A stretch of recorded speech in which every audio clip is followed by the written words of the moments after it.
इधर मुरादाबाद के एक प्राइवेट अस्पताल में नर्स के साथ हैवानियत किए जाने की खबर सामने आई। आरोप है कि अस्पताल को चलाने वाले डॉक्टर ने रात 12 बजे नर्स को बुलाया। वार्ड बॉय और एक दूसरी नर्स उसे जबरदस्ती घसीटकर कमरे में लाए और फिर डॉक्टर के कमरे में धकेलकर बाहर से कुंडी लगा दी। डॉक्टर ने कमरे में बंधक बनाकर 20 साल की इस नर्स के साथ रेप किया।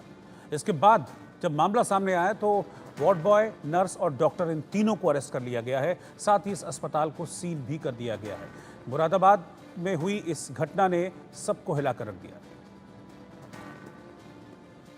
मुरादाबाद जनपद के ठाकुरद्वारा थाना क्षेत्र में दिनांक 18/8/2023 को एक प्रार्थना पत्र प्राप्त हुआ, जिसमें प्रार्थी ने बताया कि उसकी बेटी, जो कि एक क्लिनिक के अंदर नर्सिंग कर्मी है, उसी क्लिनिक के डॉक्टर द्वारा उसकी बेटी के साथ दुष्कर्म किया गया। प्रार्थी के प्रार्थना पत्र के आधार पर 3 व्यक्तियों को नामजद किया गया है, जिसमें एक व्यक्ति का नाम है शाहनवाज, जो कि इस हॉस्पिटल का डॉक्टर है, और दूसरा व्यक्ति है जुनैद, और इसमें एक महिला है जिसका नाम है महनवाज।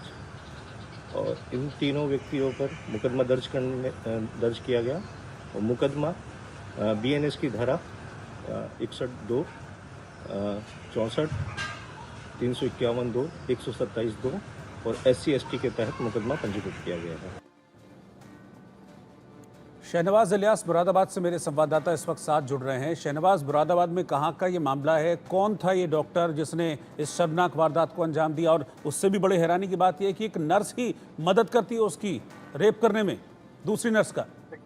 देखिए, बिल्कुल मैं आपको बता दूं, पूरा मामला जो है मुरादाबाद जनपद के ठाकुरद्वारा थाना इलाके का है। यहाँ पर जो अस्पताल है, जो अस्पताल में तैनात डॉक्टर है, उसी ने नर्स के साथ हैवानियत की वारदात को अंजाम दिया है। इसमें 3 लोगों के खिलाफ मुकदमा पंजीकृत हुआ है और इसमें कहा जा रहा है कि एक महिला भी गिरफ्तार हुई है।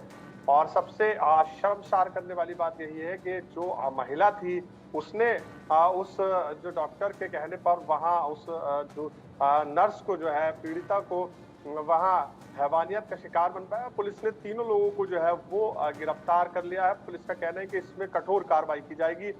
मौके पर जैसे ही पुलिस को सूचना मिली थी, जिले के आला अधिकारी मौके पर पहुंच गए थे और जो पीड़िता के जो परिवार के लोग हैं, उनकी तहरीर पर ये मुकदमा पंजीकृत किया गया। जी, ये जो डॉक्टर है, क्या इसका कोई आपराधिक इतिहास भी रहा है इस तरह के मामलों में?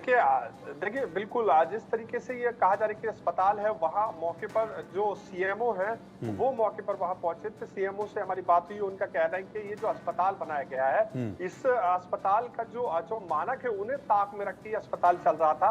हालांकि ये कहीं ना कहीं स्वास्थ्य विभाग पर सवाल निशान खड़ा कर रहा है कि आखिर ऐसा अस्पताल क्यों चल रहा था, क्योंकि कहा जा रहा है कि CMO की तरफ से कहा गया है कि जिस डॉक्टर्स के नाम पर ये रजिस्ट्रेशन अस्पताल का चल रहा था, वो दोनों डॉक्टर वहां पर मौके पर नहीं थे। 9 लोग वहां भर्ती थे, जबकि बड़े पैमाने पर जो है यहाँ ये अस्पताल चल रहा था और ये अस्पताल यही 2 लोग चला रहे थे और बाकी जो रजिस्ट्रेशन जिन डॉक्टरों के नाम से किया गया था, ये मानकों को ताक में रख के जो है ये अस्पताल यहाँ पर संचालित था। फिलहाल स्वास्थ्य विभाग की तरफ से भी बड़ी कार्रवाई की गई है। अस्पताल को पूरी तरह से सीज कर दिया गया है और विभागीय कार्रवाई भी इन लोगों के खिलाफ करने की बात की जा रही है। जी, शुक्रिया शहनवाज इस जानकारी के लिए।